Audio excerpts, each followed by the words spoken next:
नमस्कार। Eco of Nepal YouTube च्यानलको यो नियमित स्तम्भमा यहाँहरूलाई हार्दिक स्वागत छ। म सिएम पौडेल, इको अफ नेपालको होस्ट एवं कार्यक्रम सञ्चालक। आज हामीले ज्येष्ठ नागरिकका अनुभवसँग साक्षात्कार गर्ने क्रममा उहाँहरूका अनुभवहरूलाई हाम्रो यो युवा पुस्ता एवं भावी पुस्ताको लागि समर्पण गर्ने हेतुले ज्येष्ठ नागरिकसँग संवाद कार्यक्रमलाई निरन्तरता दिएका छौँ। आज हामीले निम्ताएका छौँ यो भरतपुर वार्ड नम्बर 1 को आफटारी भित्रको इको पार्क हो। हामी यहाँ भरतपुर वार्ड नम्बर 10 निवासी देवी कुमारी सापकोटा, जो एक कुशल गृहिणी एवं सामाजिक अभियन्ता समाजसेवी समेत हुनुहुन्छ, उहाँसँग केही कुराकानी गर्नेछौँ। कुराकानी सुरु गरौँ है त। नमस्कार। नमस्कार। आराम हुनुहुन्छ? चलिरहेछ। अनि कस्तो लागिरहेछ? आज के को लागि आउनु भएको थियो यहाँनिर?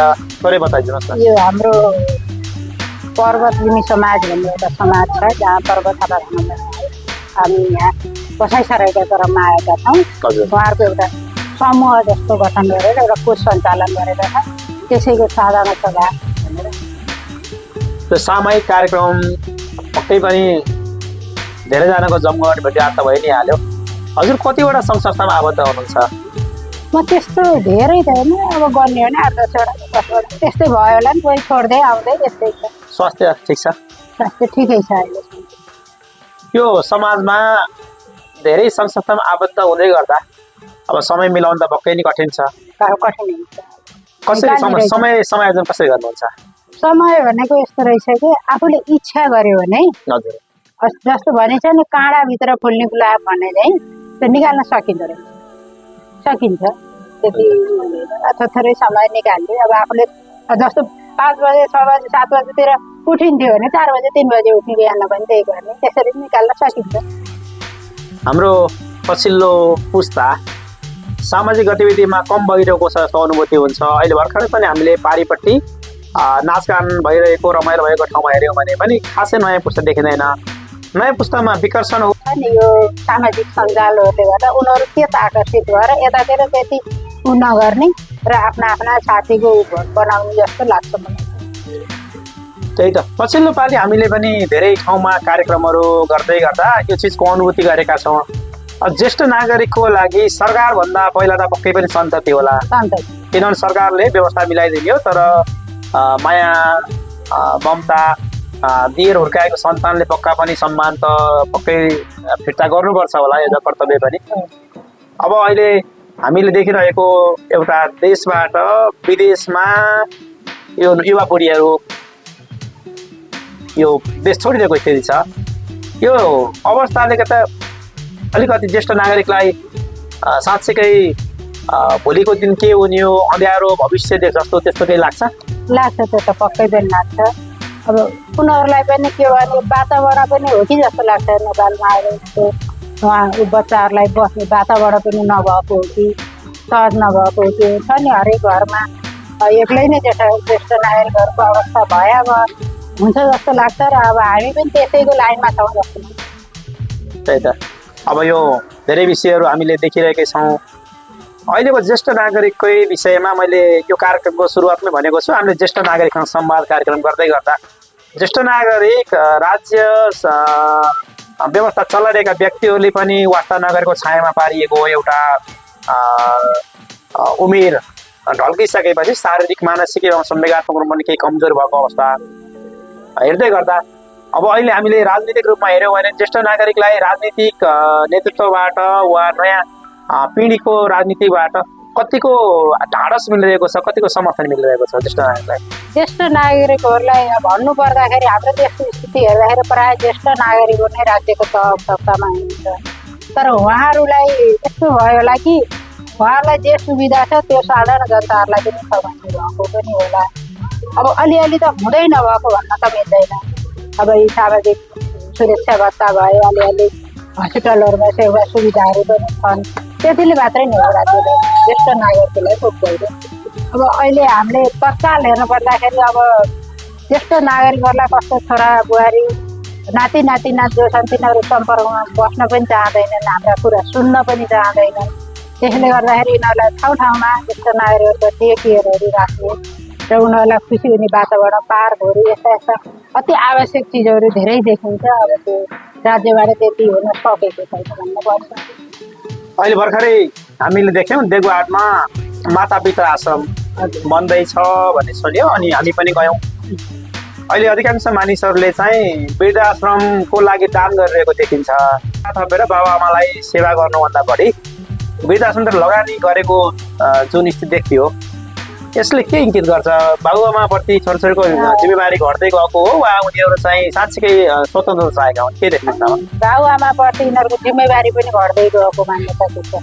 हो, त्यहाँ गएर आफ्नो कोठामा राख्न, ऊ परिवारबाट ऊ बाबुआमालाई अलगै राख्न चाहन्छ। उसले हामीले कति पनि अनुभव भेटियो भने छोरा छन् 3-4 भाइ, कति लाग्छ दिन्छौँ, हामी यहाँ राख्छौँ भनेर गएको ठाउँ पनि देखियो। त्यो आफ्नो कर्तव्यबाट, अधिकारबाट, उसको कर्तव्यबाट बाबुआमालाई सेवा सत्कार गरेर सन्तानकै कर्तव्य जसरी उहाँहरूले जन्म दिएर हुर्काउनु भयो, पछि गएर उहाँहरूको कर्तव्य नै हुन आउँछ। त्यो कर्तव्यबाट विमुखै भएको एकापट्टि सन्तान पनि कर्तव्य विमुख भएको अवस्था, अर्कोपट्टि राज्य संरचना वा राज्य व्यवस्था नीति बनाउने ठाउँमा भएका मानिसहरूले पनि ज्येष्ठ नागरिकको लागि खासै नसोचेको अवस्था हेर्दै गर्दा अहिले भर्खरै एउटा आइरहेको छ, अभिभावकीय भूमिका नभएको कारणले अलिकति ज्येष्ठ नागरिकहरूलाई सुरक्षा अनुभूति भइरहेको छैन भन्ने छ। अब अहिले सडकमा पनि एउटा आन्दोलनको लड्को देखिन्छ। कसले कसका विरुद्ध गर्छ भन्नुभन्दा नि यो व्यवस्था नै गलत हो, राजा आउनुपर्छ अथवा राजतन्त्र वा गणतन्त्र भन्ने देखिन्छ। हजुर यत्रो उमेर पार गर्नुभयो, त्यो ज्येष्ठ नागरिक हुँदै गर्दा हजुर ज्येष्ठ नागरिकको हिसाबले हजुरको उमेरको आसपासकै राजा हुनुहुन्छ होला, पूर्व राजा, उहाँहरू आउँदाखेरि के अब ज्येष्ठ नागरिकलाई सम्मान मिल्ला त? कस्तो देख्नुहुन्छ त्यति बेलाको राजा राज संस्थाको प्रत्यक्ष शासनकालमा र अहिले जनताको स्थिति देखिँदै गर्दा ज्येष्ठ नागरिकले राजा आउँदा कुनै अनुभूति गर्न सक्ला? मलाई लाग्दैन। त्यति बेला पनि ज्येष्ठ नागरिकहरूलाई के गरियो भन्ने थिएन, केही थिएन। ज्येष्ठ नागरिकहरूलाई गरेको थिएन केही। अब अलिकति सिस्टममा चलेको देश हुँदाखेरि सबैलाई सहज मात्र हुन्थ्यो होला। ज्येष्ठ नागरिकलाई अब राजा आउँदैमा ज्येष्ठ नागरिक हरेकका सन्तानले माया गर्छन् भन्ने होइन, घर परिवारले नै माया गर्नुपर्छ। पहिला नहुने अलिअलि आर्थिक सम्पन्नलाई, विपन्नलाई राज्यले गर्नुपर्छ। त्यो जुन आए पनि असल नेतृत्व आयो भने राजै आउनुपर्छ भन्ने पनि हो। यो पालि त हाम्रो सरकार अर्कै छ। यो पालिभन्दा गएको दोस्रो अघिल्लो सरकारमा एउटा निर्णय भएको थियो, संस्थानले बाबुआमाको लागि आम्दानीको 13% रकम अनिवार्य उनीहरूको खातामा जम्मा गरिदिनु पर्ने भन्ने एउटा नियम आएको थियो। त्यस पछाडि यो यतिको ओजनमा बढ्यो। त्यो नियम लागू भइदिएको भए अहिले के बाबुआमालाई यो व्यवहार जति पनि स्थिति छ त्यो केही कम हदसम्म कम गर्न सकिन्थ्यो। त्यो दिनेले दिए हो, त्यो कानुनमा मात्रै बाहिर निस्कन सक्दैन, सेवा सुविधा लिन सक्दैन र अनि त्यसको परिचालन कार्यान्वयन गराउनु कसले हो त? आफ्नै सन्तान जस्तैका उमेरका त्यो कसले गर्छ? त्यो पनि त्यति भइदियो त केही पर्सेन्ट त ठिक हुन्थ्यो होला, त हुनै असम्भव जस्तो देख्छु।